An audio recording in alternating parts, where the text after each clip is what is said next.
Okay, good morning, everyone. My name is Seth Goodstein from CSI. I'd like to introduce the Executive Director of CSI, Mitchell Silva.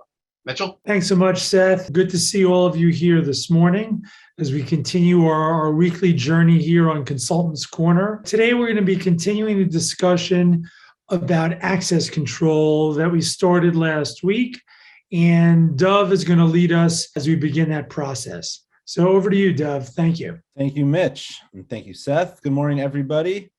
Welcome back to our returning attendees, and also welcome to any newcomers. As you see, we kind of do a quick roll-up of the past sessions, but we want to keep moving forward, keep building on the past content. But, as we've said, all these recordings are posted on our website, jcrc-ny.org/consultants corner. That being said, last week was our first week on access control. Again, one of my favorite security topics. And as we close out on this slide, right, access control is more than the hardware. Last week, right, we started talking about some of the concepts that goes into access control, the pieces of the hardware. But when us on this session, when we think, and now we've all been thinking it, we're part of our security committees. It's not the first time we've talked about it. But what do we think about when we hear that? What does access control really mean to us? And how do we do it? How do we accomplish it? And how do we accomplish it effectively? We spoke last week shortly about the goals, understanding what we're trying to do. And there's many ways to do it. So generally, we think about the hardware concepts, right? The electronic access control systems, EACs, right? Which is kind of where I think most of us are going right away. That's our natural response. Oh, we need access control. Let's put up card readers, right? And obviously we talked about last week about some other ideas. There were some questions, some better concepts than others, what works, but it's what fits your culture. But even right, some of the images we're looking at here, these are access control concepts, even your keys, right? That's the old style way, but still works if that's what we have, if done right, if the thinking is behind it. Obviously, with an electronic system, we can now track records, we can give everyone different privileges, and that's what we'll start getting into a little bit more. So it's definitely a worthwhile tool. But we see even an image of the subway, right? That is an access control system. Those who have paid can swipe and get through, or tap now with Omni, right? But whatever it is, and similar systems, the goal is those who are authorized, but we have to decide what's authorized can get in. But let's not forget a big piece of it. Even personnel working your door here, right? Working the gate, working the line is access control. Checks their list, who gets in, who doesn't. Now, I threw up an image of like a login for like whatever it may be, some sort of online portal. Now, we're obviously, the goal of our webinars today is the physical access control side, but the concepts are the same, right? How and who it gets in and how should they do it. But the big piece that we really need to be mindful of, and apologies for the puzzle overload, those who have been on the sessions with me know that I love that kind of concept, that none of this stuff is a plug and play. It's not a one-step, two-step, it's the whole puzzle. And for access control, these pieces are critical, right? And it's our mindset to understand what we need to do. And it's not just us, our congregation, the volunteers, the thinking behind what we want to do and how we're going to do it. As much as we spent time and it's super critical on the design and installation of your doors, right? But once that's in place, besides some maintenance and inspection, ideally you have some good forced entry doors that provide some buffer. But with access control, it's ongoing, it's evolving, the environment changes. So we have to approach it correctly to make sure we do that initial good setup that we can build upon and that we can implement what we need. So the first place to start this mindset is really gather those who are involved. Most likely, those of you on this call with your security committee, I wouldn't go at it alone because there's always a different input. Someone else knows the best way, but at least let's get some of those ideas, some of those concepts, some of those concerns. Plus, there's no way we know every single thing that happens in there, right? What goes on a daily basis at your organization will dictate how we should set this up. It doesn't mean we can't do something. Okay, we have deliveries. Okay, you see the first question there, to think about the who. So does a parent, for example, who's dropping off their child, do they have access to the whole building? Do they have access at all? Obviously, during COVID, we've thought about this a little bit differently too, right? To keep that separation, but the concepts about who gets in and how and when, we've all been thinking about a little bit more. But now to build it into our physical security systems, that we actually have that barrier, that buffer, and the tools to allow us to do it is what we have to start thinking about. So so I put out some of the questions we got to think about, with the goal being, put this on paper, make it a plan, because maybe we'll sit today as our committee, maybe we have the grant and we're going to install some access control hardware, but maybe 2 months later, something changes. Maybe there's new people involved. Without that kind of concept to carry it on and to dictate how we're designing it, there won't be that continuity, there won't be that buildup, there won't be that ability to really tweak it to your needs. And that's the reality. The mindset is that it has to work for your needs, and it can be specific and personalized. And there's not going to be one solution, right? So putting it on paper, thinking about who gets in, when they should get in, how they get in. What about visitors, right? They're not going to have a badge. You're not going to know who they are necessarily. How do we do that? How does it work for our organization? What are those visitors' needs? And maybe if there are visitors, how do we screen them if they're coming for services, right? Are we going to wand them? Are we going to ask them a question? Do they need to be on a list? What's the appropriate method? And then even more so, special events. Do we have bar and bat mitzvahs at our location? Weddings? Whatever it may be. And it goes on. Deliveries, packages, mail. Someone wants to take a tour of your facility because maybe you have a nursery and they want to check out the location for their family. So we have to think about this beforehand, and that it works into our design. And more importantly, I talked about in the past few weeks that I would talk about Shabbos and holidays. How does the access control work for Shabbos and holidays? And this is kind of like the last bullet on the previous slide about special events, right? If we're talking, especially for the purposes of the grant that we're looking at electronic access control systems, how does that work if we're a location that doesn't use, or some of our members don't use electronics on Shabbos and holidays? There are ways around this, both within the system and other ways too, but let's look at the system first. Here's a simple graphic, right? Nothing too specific here. We're not talking about the specs of the hardware, right? We talked in previous weeks about what the lock should be, the standard, the capabilities. But let's look at this small basic system. I think we can all recognize some of the components. This kind of arrangement is how I've seen some locations do it and how I've worked with locations previously, many years ago. Now there's even better systems, which we'll get into in a while. But let's say we're designing something. So first of all, we have our strike, right? That's number one. Where our bolt latches into. So if that's electrified, and if you were to use an electronic access card, right, to swipe through, or maybe a fob, ideally one of those type of identifying pieces of information that would release the strike, you can open the door now.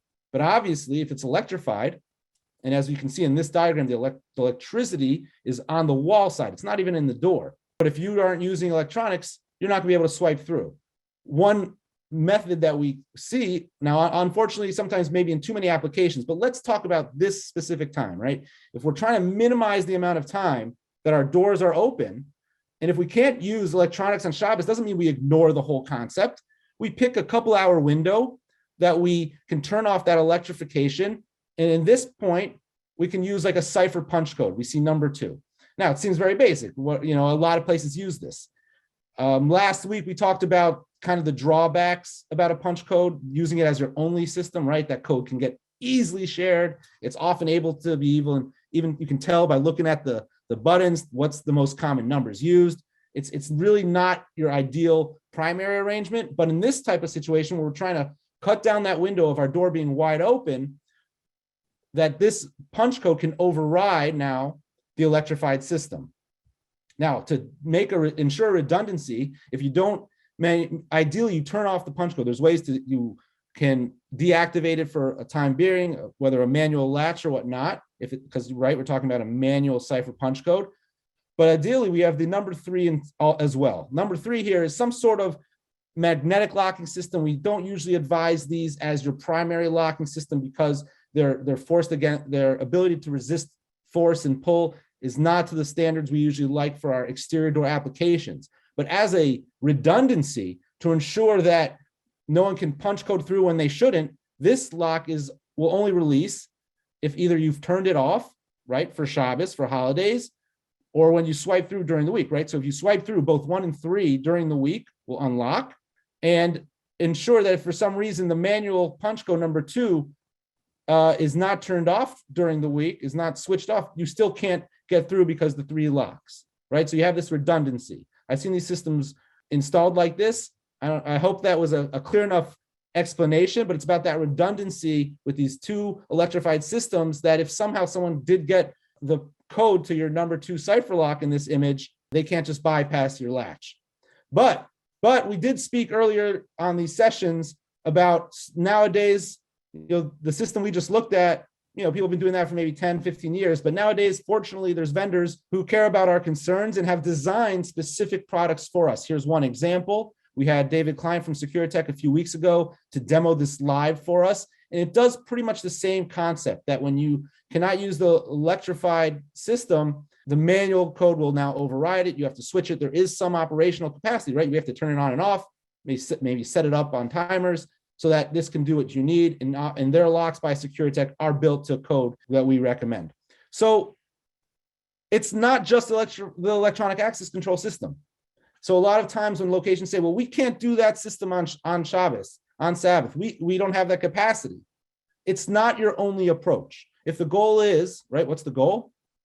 Keep out those who don't belong. Only those who come in, who are authorized, should be able to get access. But also when you do get a visitor or a guest, how do you screen them and allow them to be authorized and provide entry, right? The human side of it is a critical piece. Someone who's screening, who knows your guests, who knows visitors, who knows what's to ask.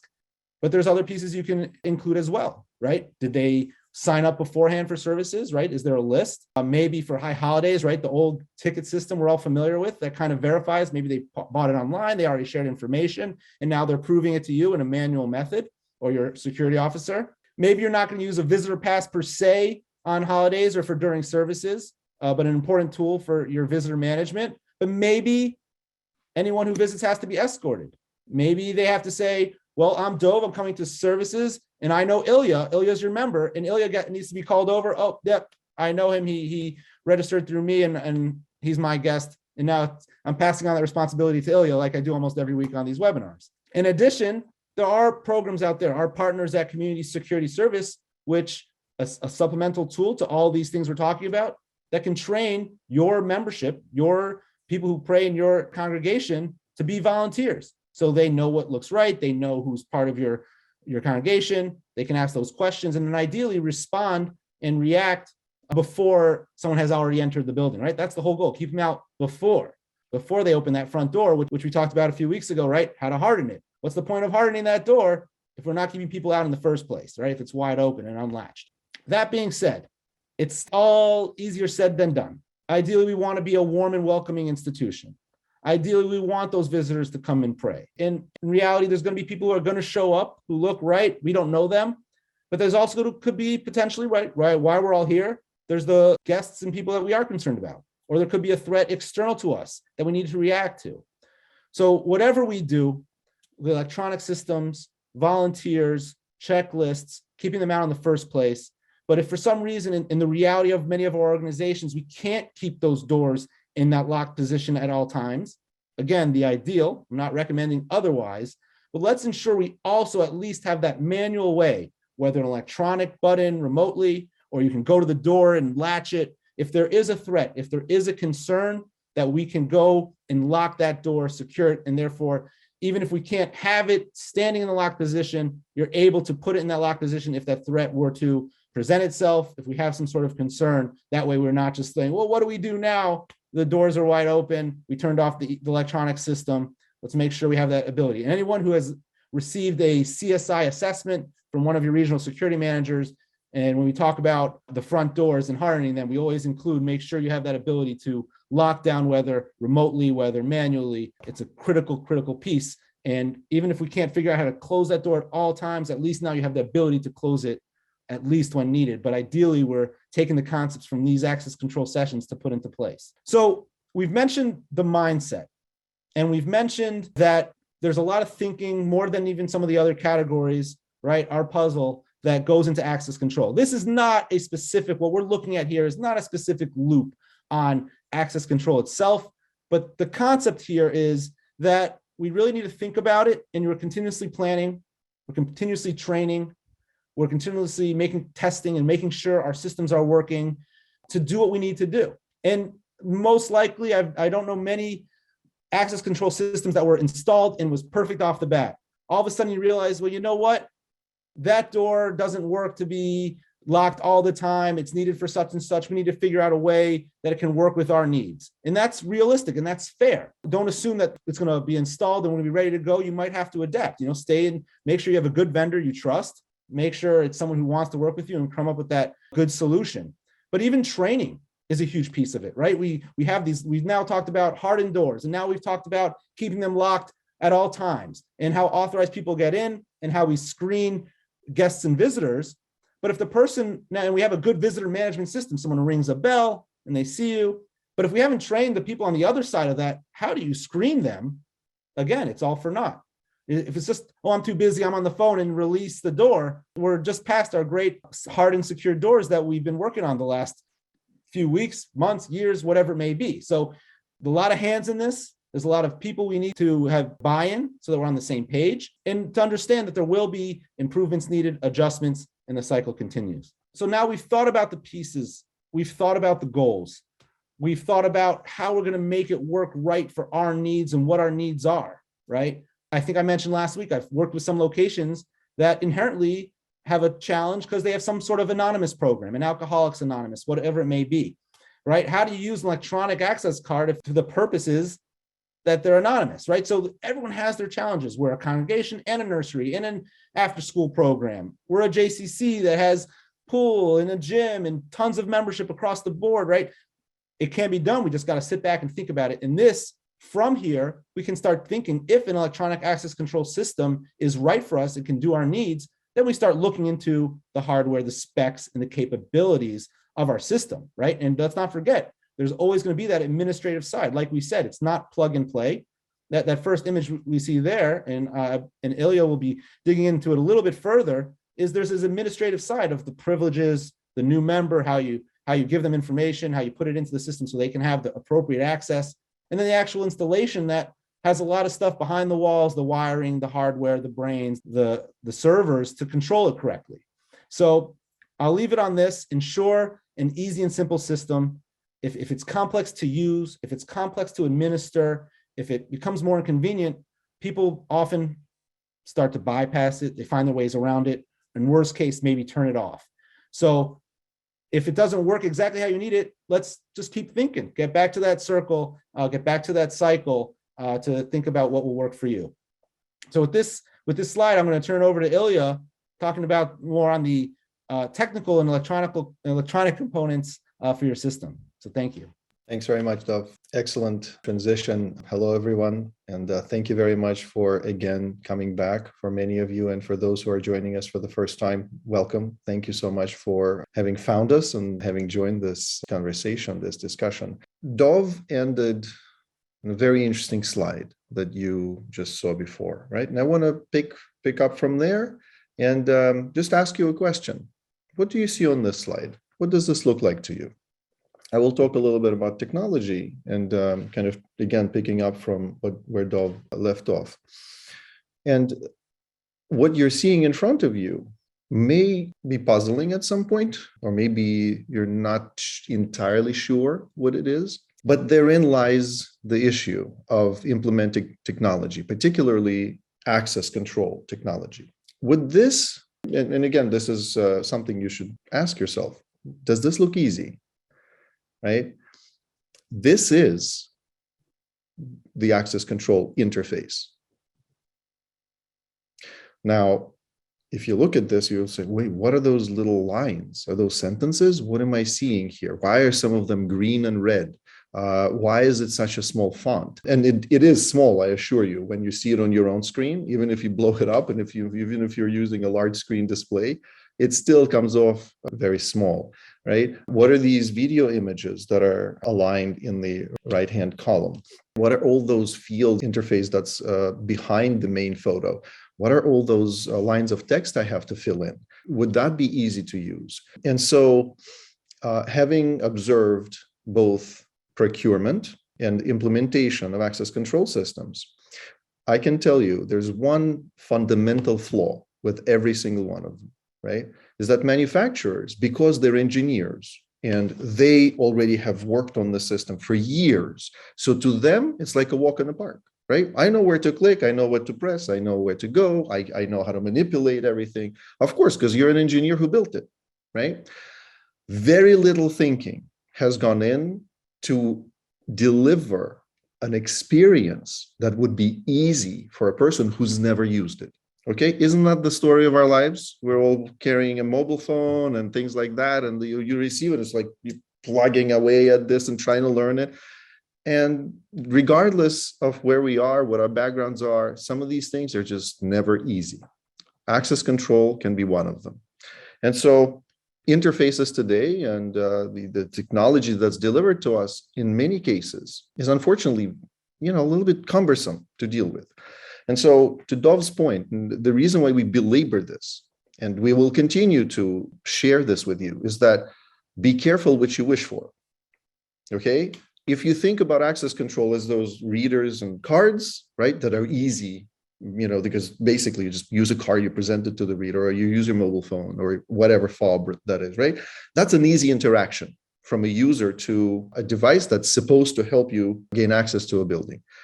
But when you have to look at it as an end user and manage the system from the back end, right? This is the user interface that you likely are going to encounter, right? You're going to have to ask yourself, am I sufficiently trained on this? And this is where I mentioned that fundamental flaw. Fundamental flaw in the delivery of this experience is that manufacturers, being the designers of the stuff, they assumed that we as users, all we need is a couple of hours of training and we'll be done. Okay? I assure you, time and time again, we go and we interact with different facilities in your peer group.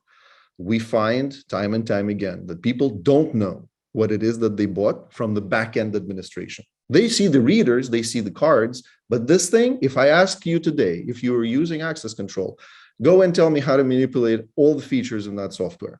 You're going to say, what? All the features? I don't know. I just know how to click a couple of things, right? That is the problem. Let's talk about the very basic fundamental question that we all as users of access control are trying to accomplish or trying to answer. The very basic question is how to set this thing up so that we can accommodate access to our facility for only those who have been authorized and preclude access to those who have not been authorized. The point of authorization is very important, right? So the basic function of access control is to fill in the user authorizations, right? And to create who in your facility is authorized to access at certain points of the facility. So on the top left, you'll see a basic table, okay? First name, last name, position, access level. Access level would mean that you're not going to give them permission to walk around everywhere, right? They don't need to go to your IT closet. They don't need to go to certain offices. They don't need to go to certain other areas of your facility, right? Or maybe they do. So the access level is your discretion. Don't think about it as a technology piece. This goes back to what Dov was discussing. That's where you have to answer for yourselves. What kind of access level do I want to give this group of people or this individual, right? And the last column that says renewal date is what we don't see. Communities like yours remember or use, right? So imagine you gave access to Ilya Umansky. Ilya Umansky has been a member of your community for a long time, or maybe, I'm moving, right? And I left and I don't belong to your community anymore, right?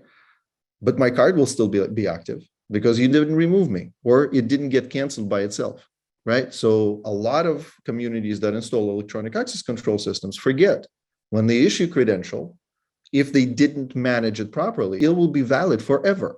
Okay, for as long as that card is in somebody's possession. So it's like giving the key to your house to someone and never changing the locks.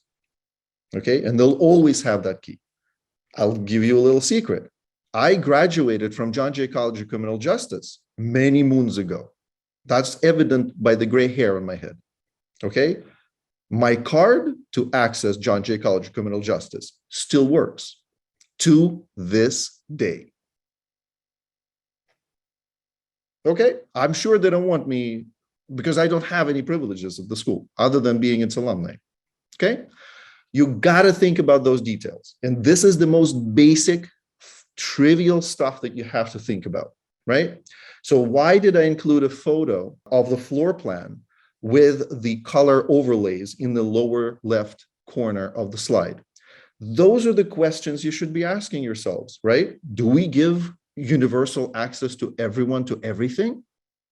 I bet that shouldn't be the answer. The answer should be, well, you know what? Maybe the front door, main entrance, yeah, maybe most people get access, right? But who goes to the sanctuary and who goes to the office? Different groups of people.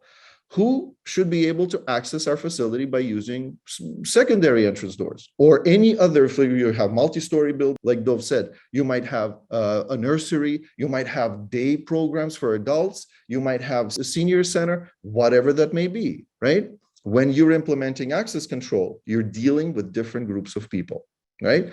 Hence, I go back to the little table template that I offer, right? Who is it? Position, access level, renewal date. The renewal date can be programmed into your access control system to expire.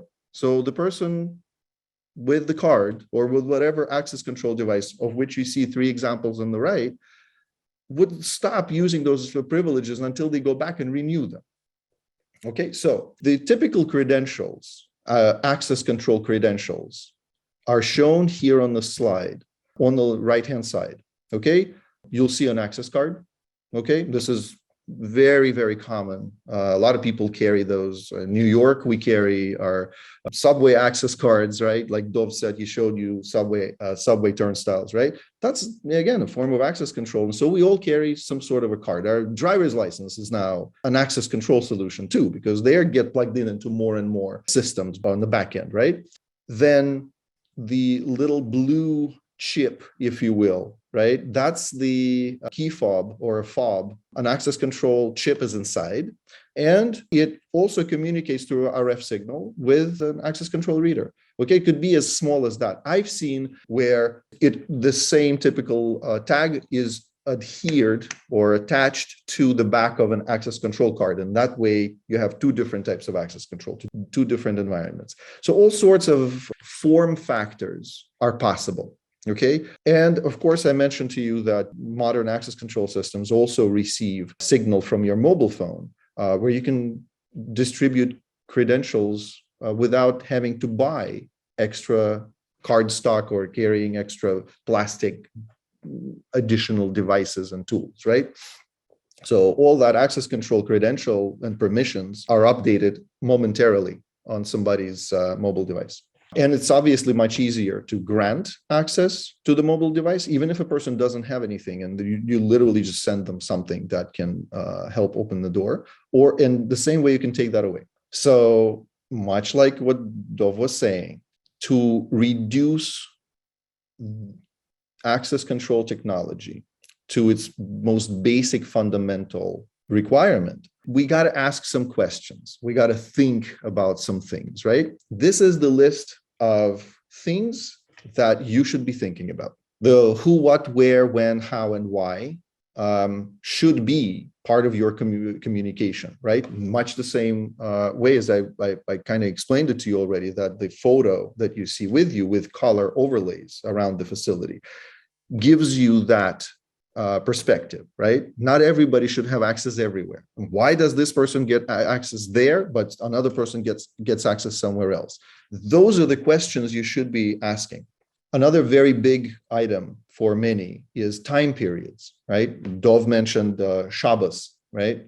So you can program the access control system to act differently during different time periods, okay? Maybe during the periods that the facility is closed and locked and nobody is at the facility during the night hours, it's a certain state where all the doors are completely locked and no access is allowed other than a very small group of people, right? Maybe facilities management or the early shift, right? Or the cleaning staff, right? During other time periods, most doors are unlocked. because there's very significant traffic around the facility, right? Again, I go back to what we covered in a couple of other webinars where we discussed about heat mapping your facility, understanding where most congregants, where most visitors go to. And you'll see those red pockets or red zones around your facility versus the green zones where very few people go, right? Another thing that access control works very well for is the management of events, right? So depending on the type of event, you either open the sanctuary or you lock it down.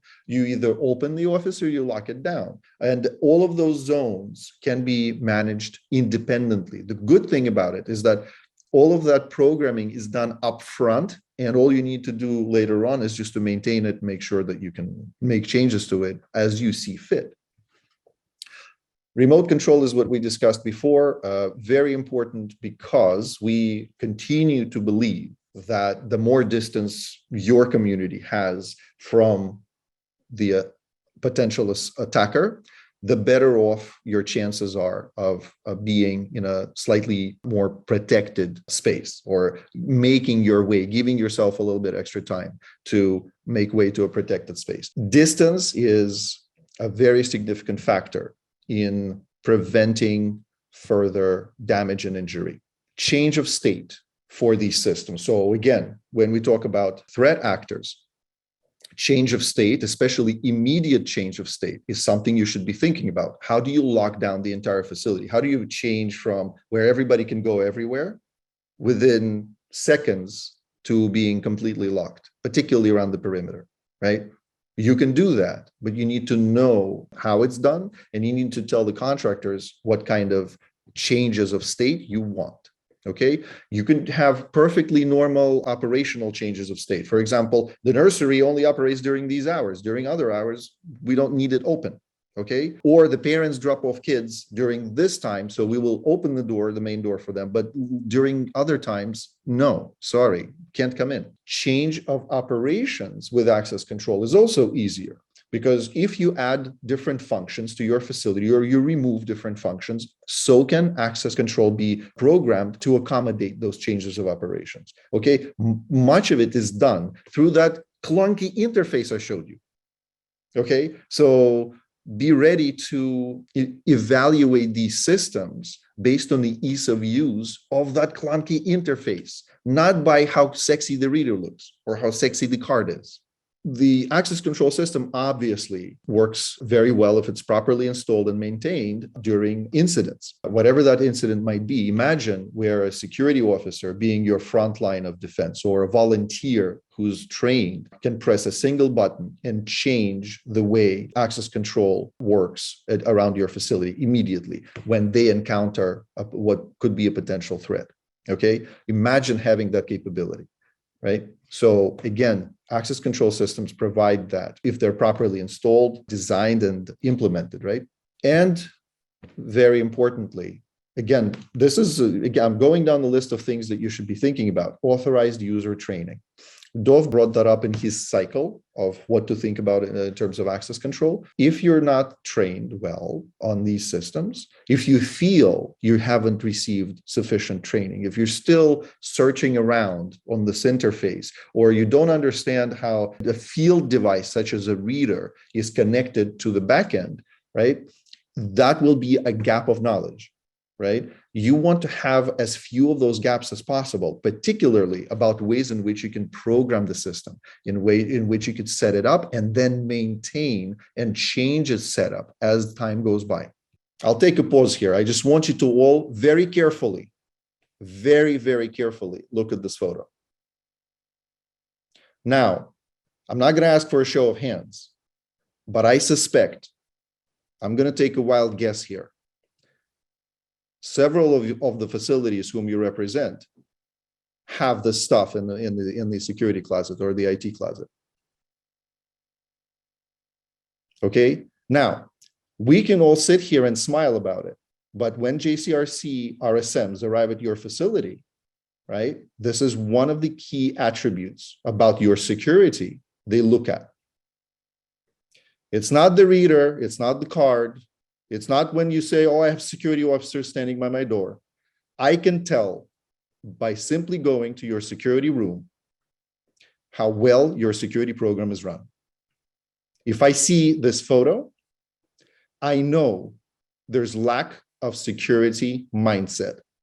There's lack of knowledge. There's lack of training. There's lack of competent vendors. So please, if you want to take a photo of this, or if you want to share it with your community, with your executive team, this is what's gonna be a problem for you. This precise photo. Mindset is very, very important. Otherwise, you have false sense of security. On the left-hand side here, you see the original condition. And then a competent integrator came up and they said, wait a second, I can't leave this like that. I can't possibly have this. It looks like a very simple setup, much simpler than what you saw on the previous photo. But we all can tell the difference, can't we?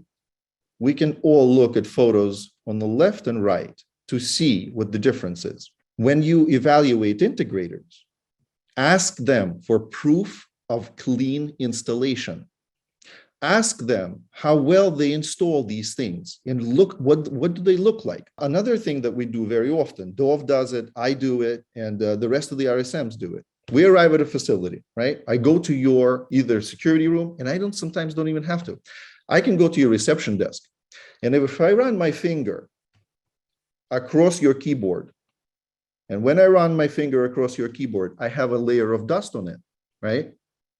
I know that something is wrong. If I go to your security closet, IT closet, and if I run my finger across anything, any surface, and I find dust on it, I know that there's something wrong. So I want you to all understand, we just talked about access control, right? But access control doesn't start at the front of your door, unfortunately. It doesn't start at the reader, the card, the stuff that you typically would see. It starts by having the technology at the back end like this installed cleanly in a sufficiently clean environment and well organized and labeled. And it also starts with that user interface that you have learned how to operate. Everything here will become yours as you enhance your security systems. Everything on this rack on the right side will be yours, right? Now, do you want to treat it like the stuff on the left, or do you want to treat it like the stuff on the right? If you choose the photo on the left, or if you have currently the photo on the left, you have a problem. This one is a repeat. We showed you this list before, but I think it's only appropriate for you to read this one more time. And this very much kind of sums up what Dov and I just shared with you. Learning about products just the same way as you're learning about that fridge you wanted to buy, or that washing machine you wanted to acquire, or the car you want to get, right? Knowing a lot of stuff about it is kind of natural to us. We want to evaluate something we get, right, before we acquire it. But in most cases, especially if we're paying a lot of money for it. So how much are you paying for your access control system? The most basic install with one door is going to cost you several $1,000s at the very minimum. Okay, so do you want to just waste that money? I suppose not. None of us do. So learning about products and planning what it is that you want to do is mandatory. I can't stress this enough. Next thing is focusing on ease of use. We just spent a little bit of time, Dov and I, sharing with you how ease of use is, it could either make your program run well, or it could break your program, right? And if you insist as the users on ease of use, if you are comfortable with the features of this technology, how it works, if you can remember it, if you ask integrators for product manuals, and if you can understand what's written there, or if the content was delivered to you as a training session, and when they train you, please ask them to record it so you can review it again, like these webinars. Okay, so ease of use is of utmost importance with everything that you purchase. Then Dov already spent some time on this. Be guided by your operational expectations. Nobody is forcing you or can force you to buy something you don't need. You should never be in that position, right? Only buy the stuff that you believe will work for you. And again, pair this with the ease of use. Understand what you're buying and how it works. Again, goes together with what we said before, right? Training right now, if you go to a manufacturer, they'll say 8 hours. That's it. That's basically the standard recommended number of hours, but they don't repeat it. Please remember that. They'll only train you once. And like this webinar, if it's not recorded, you're listening to it, you'll forget it. In a couple of hours, you'll be done. You won't remember what we said. That's just human nature. So please make sure that whatever training is delivered to you gets recorded in some way. So you can, pass it on, or you could get back to it and you could repeat that training if you're not sure, how to operate your system. And last but not least, and the photos I showed you before this slide speak for themselves, right? Maintenance and clean installation in clean environments is what will be very interesting to a security consultant. When we arrive at your facility, layers of dust, spaghetti cabling, right? Things are thrown into corners, overheated computers, right? All of that stuff tells us that you don't know anything about what you bought, that you have a false sense of security. Now, we want to minimize the false sense of security that is out there, right? So on that, let's move on to the next slide, and I pass it back to Dov. Thank you all. Thank you, Ilya. Just such important stuff, something that is super critical as we design our programs. Just a couple last points, and then we'll get into the questions. First of all, in these sessions, there's no way to cover everything. We're not going to be giving you the answers to every single nuance of your consideration. In fact, after last week's session, we've gotten tons of questions, and that's a positive. The reality is, as you start planning, you're going to start hitting that speed bump, hitting that wall that you need to think through. How do we make this work for us? So that's a good thing. Don't be concerned, but that's kind of the exercise. That's kind of what's necessary to move this forward. Then a couple last points. Ilya mentioned one of the most important things I see as you go into an electronic access control system is about the expiration or the renewal of people's access credentials. One thing I like for a lot of people to use so we don't mistake, can the system build in that if a card's not used for whatever time period, 30 days, a week, can it automatically expire or turn off? And then they have to come back to you and request it. But that doesn't mean we just leave it out there. An important little trick that I think you can use that should make everyone's lives easier and be more secure. Another thing, as you sell this to membership, unfortunately, with the way the world is and incidents happening, more people are on board with security than not. But I'm sure we've all had that pushback about this is too much. We don't need that. That's not a realistic threat. Most of these things, and access control specifically, can be sold as a positive, right? Letting that member know, hey, this allows you to get in with when you need to. This allows you to get where you need to go without knocking, without waiting, right?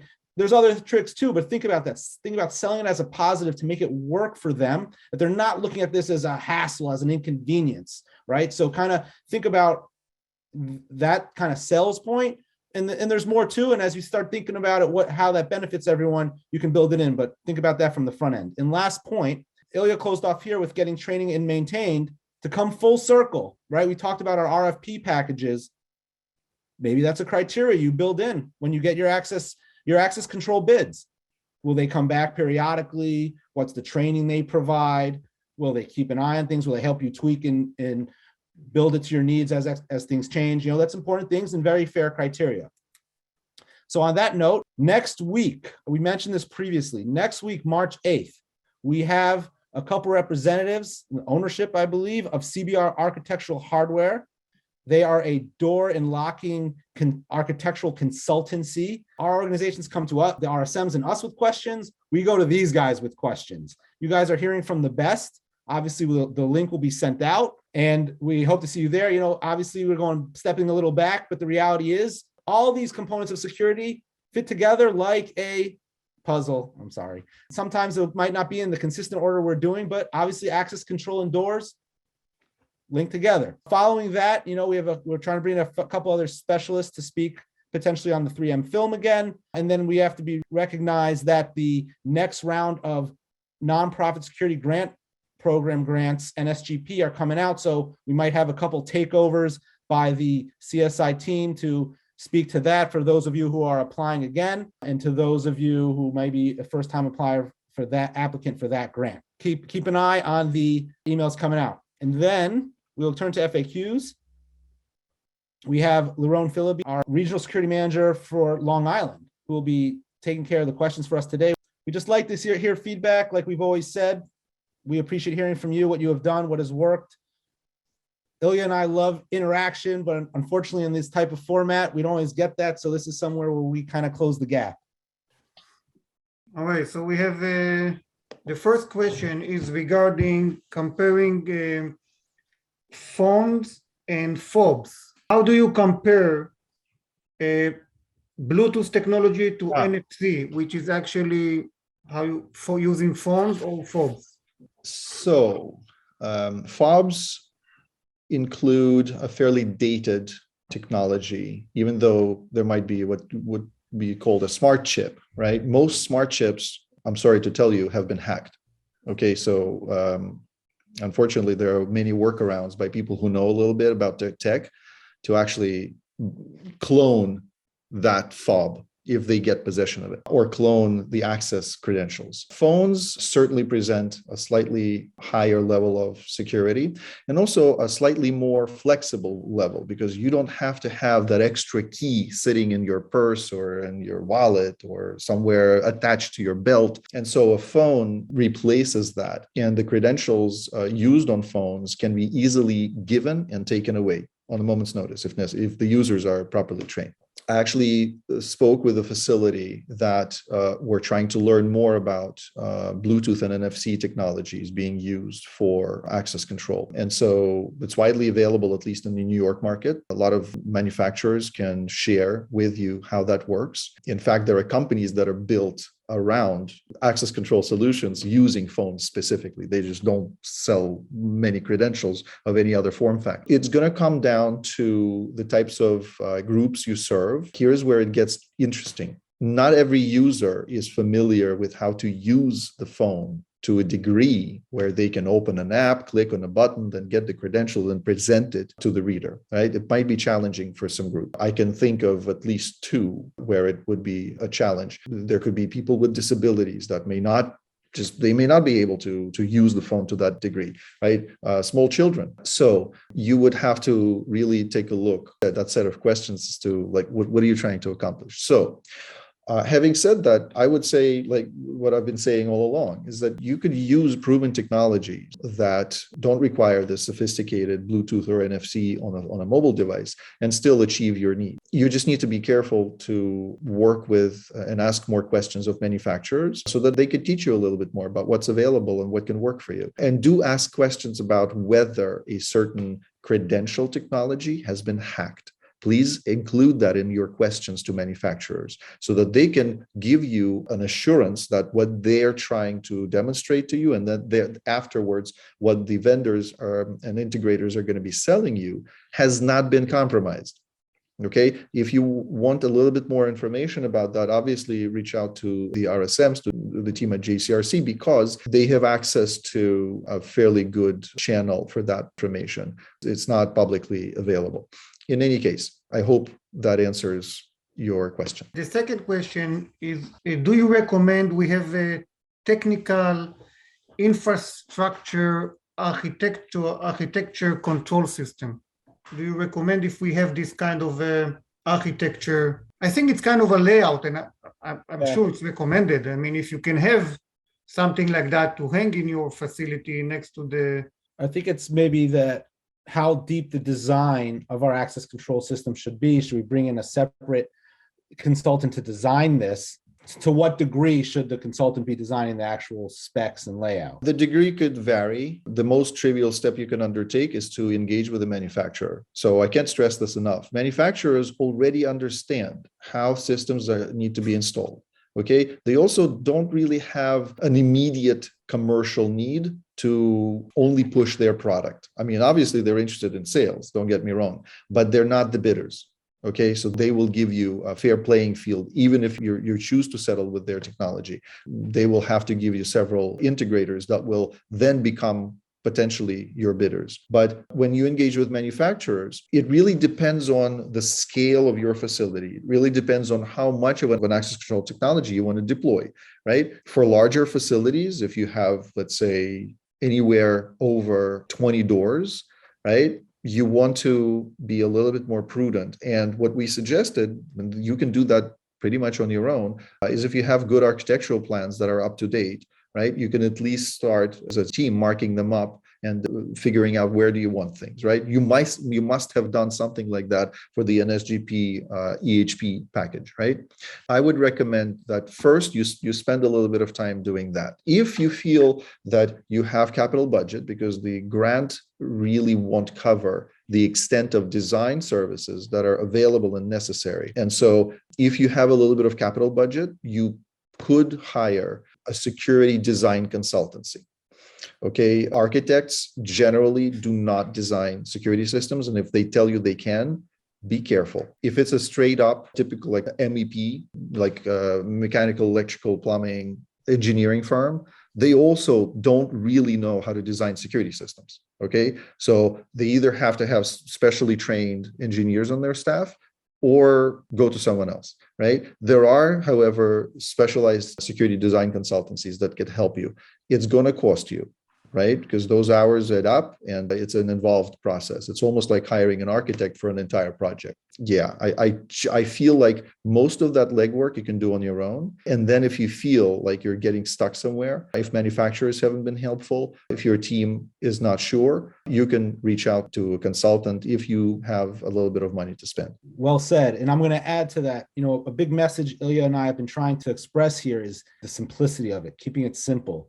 For many of our organizations we're working with, obviously there's a broad range from the small little location to a JCC or even bigger for this environment. Start at the smallest capacity you need, right? And so before you go on to that overthinking and over design, think about those goals, what we're trying to achieve. If we need to get there, then of course there's another level of everything, right? Like we said, we go to the CBR architecture for door questions. Like there's always that next level, but especially if internally you do the thinking first, then we know what we're going to ask of our vendors, of our installers, of our manufacturers. The next question is about the AA. So do they allow to pre-register, or they really have to be, fully anonymously? I don't know that. So, yeah. Laws. No, appreciate it. Good question. I brought it up, so I opened this door. The reality is, and I'm glad I see the question saying we're thinking about it. If this is your type of situation, there's other thinking of access control that has to happen here. It's not all about lists and cards and privileges. If you are thinking about something like this type of program, can you physically limit these attendees to a certain area of your building and they can't get further? If you have a separate wing that they can access through a different door that's open for that 1 hour, they have access to a bathroom or whatever those facilities, but they can't then get access to the rest of the building. That's really probably the most critical piece of being involved in a program like that. So it's more than just the system. You have to think about how the flow, where they can get in. And that's where the fail will be is, okay, we're doing this program. We can't ask their names. There's a moderator, a manager, whatever it is. I can't speak to legality of the anonymity, but you should really look, can you compartmentalize them to a specific area or facility that you don't put everything else at risk, especially if you have other programs going on at that time. So before you do that, that's what you should be looking into from my opinion. Helen, just to continue on that, first you can ask the regional security manager to assist you with tailor-making that solution to your facility if you have different kind of groups.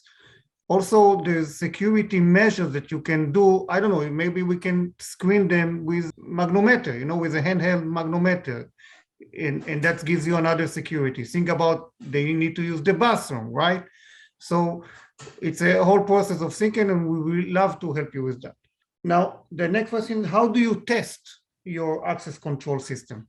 this question is a bit loaded, I must confess, because you can test your access control system before it's implemented and finished, right, as part of a new installation, or when it's implemented, when you already are using it, right? And this is where you should be speaking directly with the contractor to whom you awarded the project, that they should enable you with the sufficient list of how to manage your system going forward, for example, and also what kind of a test you will perform together with them to make sure that the system is installed properly, right, to your liking. However, the basic features of that test are developed when you decide how you want the system to function, right? That starts well before you award, well before you've selected the integrators, right? Probably at the time when you learned a little bit more from manufacturers about how these systems actually work, right? And how they compare to your needs. Once you've established your needs, that becomes the first test, right? So by the time the system is either being implemented or after it's been implemented and you start using it, apply the same questions. Does the system meet our functional needs, right? Is it exactly how we intended it, to be? Does it work exactly how we intended? Or are there certain points that either stopped working or no longer work the way we intended? And then how can we fix that? In construction, that's called a punch list. Okay, even if you do home renovations, right? A good contractor will always do a punch list before they finish their installation, right? Same goes here, right? Develop your set of requirements early. You can also ask manufacturers. They can tell you more about how to properly test their system.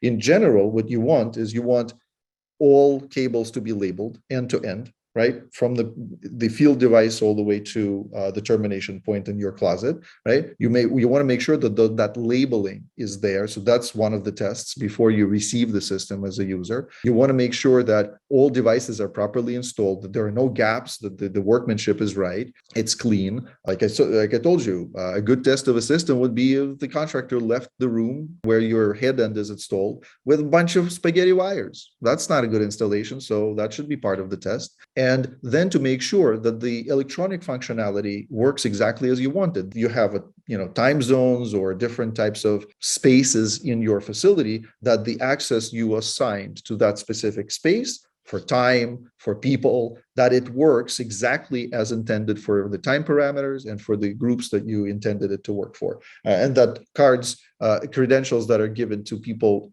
who can access other spaces don't work at the space for which they're not authorized. That is the typical, very basic way to think about how you would test it. But you certainly want to test it from a functional perspective, and you want to test it as a system, as an electronic set of devices, end-to-end cable terminations. So those are the two parts of this. One obviously requires a little bit more technical knowledge, and another one more basic understanding about how your facility runs.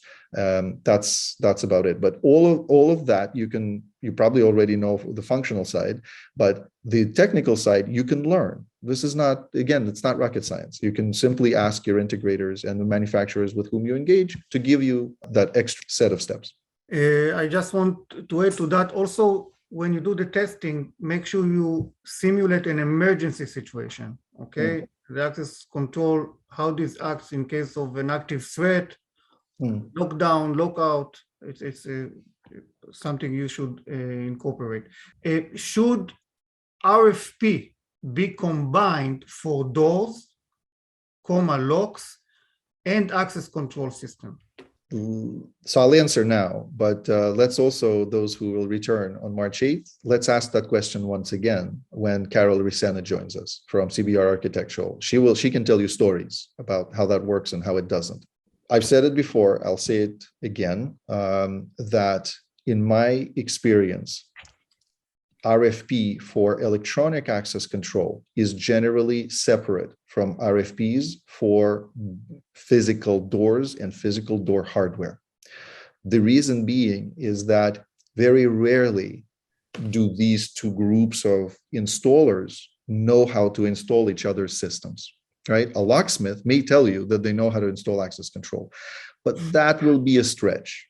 Much the same way, an integrator of electronic access control may tell you that they know how to install mechanical locks and doors, but that's also going to be a stretch. There are exceptions, however, to both these rules. I know at least a couple of access control technology integration companies that actively promote their services for installing physical doors and door hardware. And they have a proven track record of having done both, right? But that's going to be rather an exception to the rules than the actual reality. So you will never get three bidders. That's what I'm trying to tell you. Now, what happens often is that if you combine the two scopes of work for physical door hardware and locks and for access control, be ready that some of that work will be subcontracted to someone else. You will lose a little bit of control about who's being subcontracted, what kind of a company is that, am I being charged premium rates for that work, because you will be. So that's where it becomes a little bit more involved. So generally, and I know that it might sound like that extra set of steps, but generally we would advise that you separate the scopes. I would just add to that, but it starts with the planning, right? Because this is a good question. It goes together. It's one package. And like Dov said in the beginning, you have to have the mindset and planning. If you thought about your access control and you know what you want to do, you want to have card readers, you want to have a mechanic lock for Shabbat, then the door that you will buy has to have to suit to that. So you have to think about the big picture and see what you want, what is your needs, and then ask for those in those RFPs. So if I'm asking for a door, describing a door, I have to have a door that I can put strike lock, Martiz lock, I can put a Shabbat lock on it, all right? So this will how I combine those two, okay? And if I use an access control, yes, it has to go with the hardware. In the RFP that I have to put separately for the access control, I would say this access control has to fit to my door or to the other doors. Okay, so it is a whole, like Dov and Ila said, a whole thinking process. Let me also clarify something for everyone, that integrators of access control technologies typically are capable of installing electrified locking hardware. Okay, but I remember that the question, to be precise here, the question was about physical doors and physical locks. Now, majority of those are mechanical. Okay, so that is where the technology integrators are not always very capable. However, with one exception, is that they can include in their package electrified locking hardware. So the mag locks, the strike that Liron mentioned, that's a good point. The electrified mortise lock sets, everything we discussed in the door hardware presentation before, that is part of the technology integrators' capability. But where they stop is when you tell them, okay, install the physical door too. That is where their knowledge starts degrading very quickly. Or if it's a mechanical lock or a set of locks across your facility, that's where it also becomes a little bit more challenging. It's not impossible to have the same integrator do everything, but it's just a little bit more rare. That's what I'm trying to say. So to Liron's point, please plan carefully. The next question is, can we expect any issues due to embedded software, bugs, who maintain the software and who is actually updating it? Yes, the short answer is you should expect that any type of software you procure is likely to have some glitches and bugs. Most of them are going to be trivial, and it's updated through a software update, and you can reach out to the manufacturer during your warranty period and they'll gladly fix it for you right away. Or obviously the integrator as well, because during the warranty period, integrator takes the responsibility for it. However, when software is included in your operations, any type of software, whether it be for access control, for video surveillance, which we will be touching on in the next in a month or so, and any other type of software, could be education-related software, whatever, visitor management system, any software is susceptible to being compromised. Okay, we have learned it the hard way both the United States and many other countries have learned it the hard way, that any software can be compromised. When you're buying something, especially if it's your access control system, you do have to think from the IT security perspective about how integrated will the software be with the rest of your facility, right? If it goes down, does everything go down with it? That's the part that you should be thinking about. Now, you also should be asking for reputable brands, because those brands, they invest more into protection of their software and to making sure that it's not compromised than the brands that, let's say, second tier, third tier, whatever, right? And so, again, if any questions further on that, please reach out to the RSMs. We'll be happy to pick that up and, to apply to your specific case. No, great questions. And let's big picture. Let's remember, utilize your RSMs. We have Liron here on the Q&A. Seth running this behind the scenes. He's our Queens Regional Security Manager. You've seen Terry from Manhattan and Staten Island doing the questions in previous weeks. So get to know your RSMs. If you don't, there's a lot of questions here. Start that thinking. On that note, I know we're a little over time. We're having too much fun. We hope every week that you're learning and gaining from it. We're getting great feedback from you, so keep it coming. Thank you, Ilya. Thank you, Mitch, and the whole team. We'll see you next week for the special presentation from CBR Architecture. Take care. Thank you. Bye.